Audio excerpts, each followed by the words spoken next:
horror fans, once again, it is me, the Horror Miser Monty G. Yes, it's time to review Season 1 of the Apple Plus TV show Servant. Now, Servant is a 2020 psychological horror television show that aired on the Apple Plus streaming services. It was created and written by Tony Gillespie, who's a British TV series writer, and partnered by M Night Shyamalan and Daniel Sakim. He directed some of the episodes here. So, yeah, M Night Shyamalan is in this one. Yes, he's responsible for directing some of the episodes. You could probably tell some of his directing styles, especially in episode 1. This stars Tony Cabell, Lauren Ambrose, Neil Tiger Free, and Rupert Kent. Yes, that's right. Ron Weasley is in this series.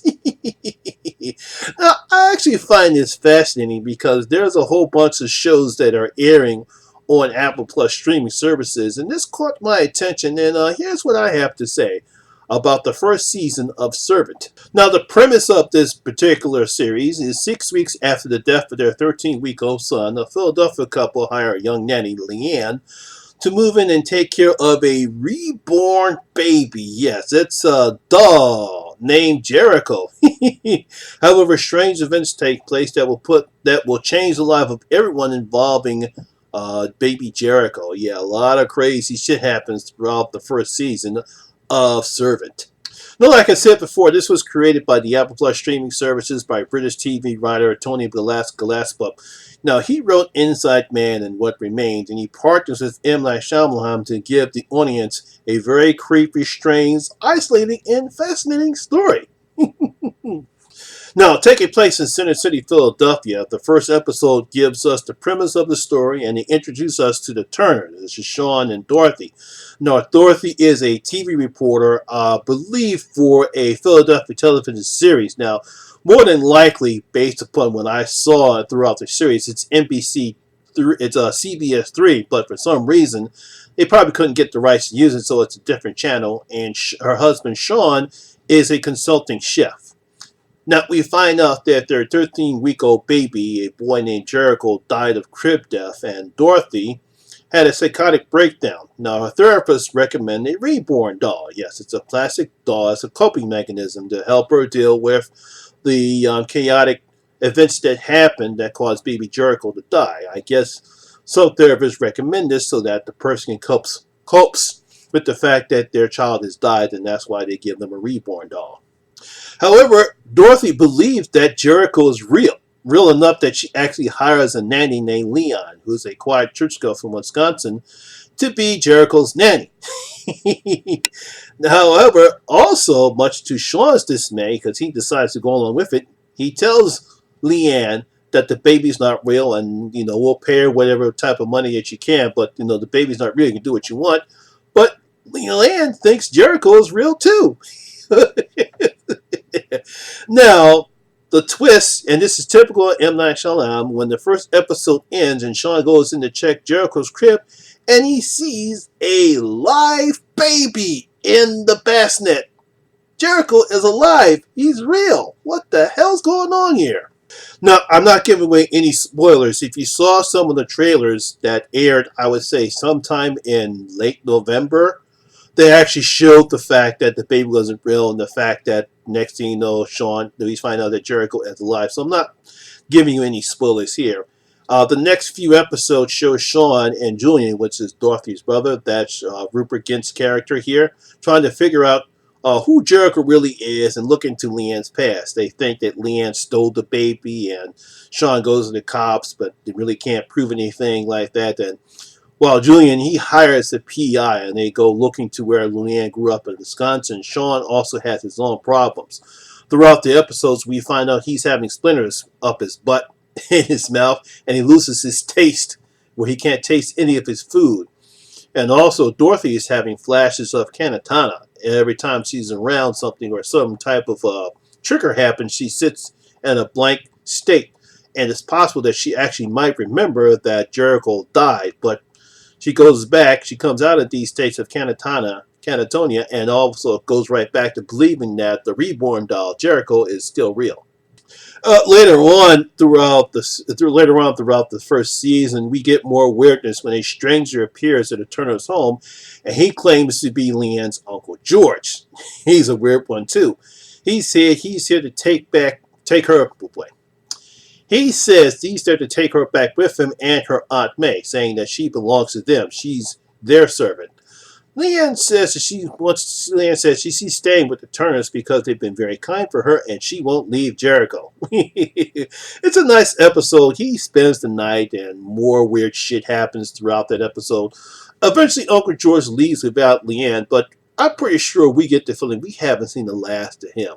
No, in episode 7 we're introduced to I think it's Natalie. Natalie. She's Dorothy Kinsologist, who suggested the reborn doll for Dorothy. So we find out who's the person that came up with this idea for Dorothy to do this reborn doll.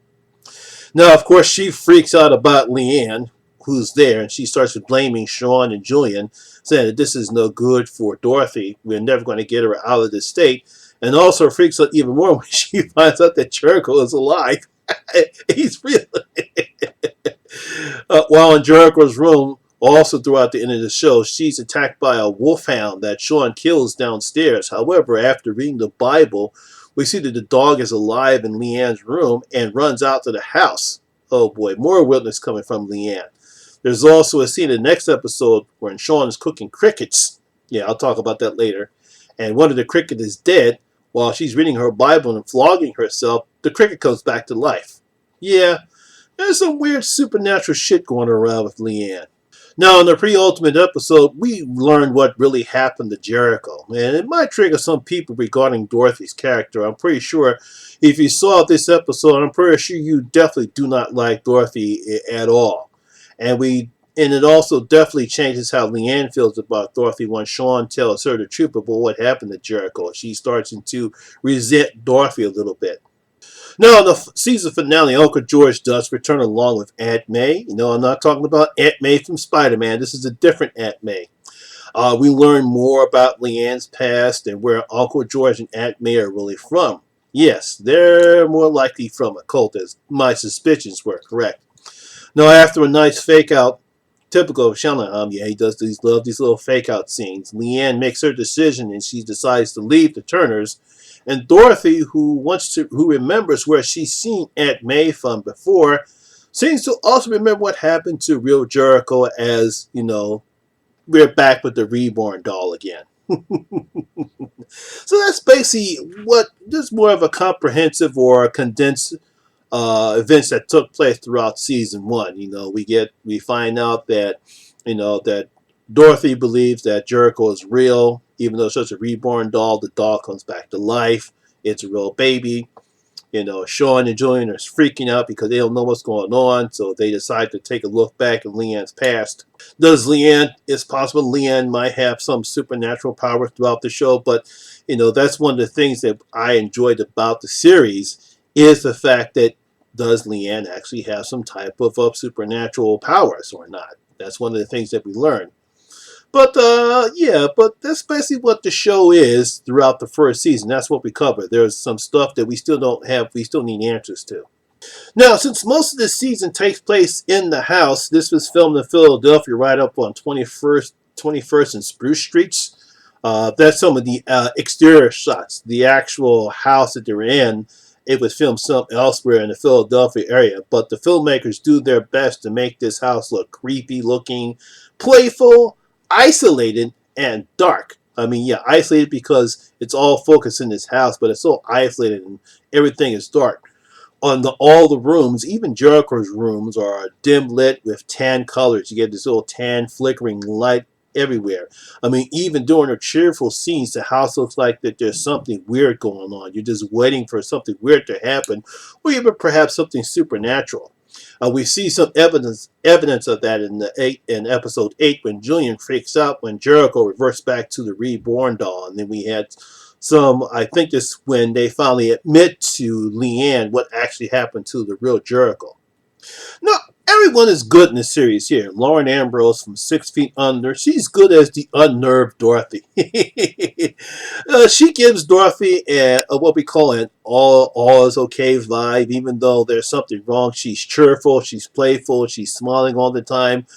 She has this very protective attitude towards Jericho. There are moments when we think that it's possible she could actually remember what happened to the real Jericho, but she goes back to the typical playful sense. I'm pretty sure that once next season, after the end of this season, when next season has come, perhaps they will finally realize what happened to the real Jericho. But I also like the chemistry she and Toby Kebbell have. As you can tell, that Sean and Dorothy have an unusual relationship, but it works for them. You can tell that they love each other despite the kind of weirdness that you see. Not the typical playfulness you see in a married couple, but whatever relationship they have, it works for them. Now, Toby Kebbell, he's okay as Sean. He's more of a realist and believe what he's doing is the best thing for Dorothy. I'm pretty sure that he has some guilt in himself, and it does now, because of this type of behavior, it does make him fall up like an asshole sometimes. But I think it's more of the guilt that he's feeling regarding what happened to his son, because he was away at the time when the events took place with Baby Jericho that we saw in the episode 9. So he feels guilty about it. So he feels as though he's going to do whatever he needs to do in order to make his wife feel safe. Now, it was very nice to see Rupert Kent playing something other than Ron Weasley from Harry Potter. I know that he's done some other stuff. I believe he was in the TV show Snatch, based upon the movie. And he's been in some other movies. But of course, everyone will just recognize him as Ron Weasley from Harry Potter. Now, it did took a while for... I'm pretty sure it's going to take a while. It took a while for me to get used to his American accent. But he plays Julian as a no-nonsense, matter-of-fact businessman. He smokes too much, he drinks too much, but he loves his sister, and he, along with his father and Sean, decided to go along with the reborn doll for Dorothy because they felt this is the best thing they could do.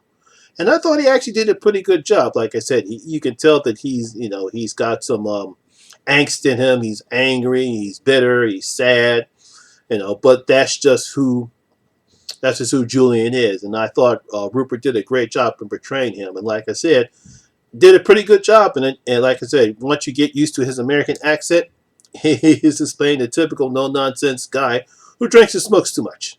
Now, the most interesting character here is Leanne, nicely played here by Neil Tiger Free, which I'm pretty sure most Game of Thrones fans will remember her. She gives Leanne an innocent, mousy look, like the girl can do no wrong. I mean, she's very tentative, she's quiet, she keeps to herself. The only thing she does is fix soup for herself. I think tomato soup or any type of soup that she can. Now, while she may look innocent, I wouldn't cross this girl, as we see in the episode 5 when Julian sent a fake sitter to spy on her. She is very, very, very interesting character here. Now, I also love the fact that the writers never show if Leanne has supernatural powers or not. Whatever motive she had regarding the Turners, we see that Leanne met Dorothy during the beauty contest when she was little, which I found very surprising. Obviously, she has some ulterior motives, but we don't know what those motives are yet. Now, it's possible it might have to do with the cult Leanne's involvement we saw in the final episode, but I'm pretty sure those are questions we might find out in Season 2. Now, another thing I liked was the food that Sean cooks throughout the season. He has some very interesting ways of cooking food. I know some people will never eat eels. I'm pretty sure I don't eat eels, and after that episode, I won't eat eels at all. But I also get the feeling that people definitely would have a reaction when Sean was cooking in the final episode. If you know it, if you saw it, you know what I'm talking about. Oh, God. I didn't think people did that. Now, overall, while we got some answers regarding Jericho, Bascallup and Shanahan left us more questions regarding Leanne and the culture she's in and what the Cope's motivations are for the Turners. Now, I'm sure that we'll get some answers in Season 2. Yes, Apple has renewed serving for a second season. And like I said, I really enjoyed this season. There's not much blood. There's no real overall gore or anything like that. It's just great acting, a nice set piece, because everything mainly appears in the house We have some very interesting characters. Like I said, everyone did a great job acting-wise. And I really truly enjoyed this series. Now, keep in mind, I know this series isn't for everyone, but I did enjoy it, and I'm looking forward for season 2. So there you have it, horror fans. That's my review of season 1 of Servant. If you have seen Servant, if you have seen Servant, leave your comments in the comment section below. Tell me what you thought about it. Did you enjoy it? Did you think this was a good series? Or you thought it was terrible? Just leave your comments on the comment section and tell me what you thought about Servant. So that's my video for today, guys. Hope you did enjoy it. If you did, please hit that like and share button. And if it's your first time here, please hit that subscriber button and ring that notification bell. That way you can be notified anytime when I put up new videos such as this one. Also, all my social media links will be in the description box below as well. Once again, my name is Lamont Smith, better known as the Horror Miser Monty G, and always remember, horror rules. I'll see you in my next video. I'm out. You'll float too. You'll float too. You'll float too. You'll float too. You'll float too. You'll float too. You'll float too.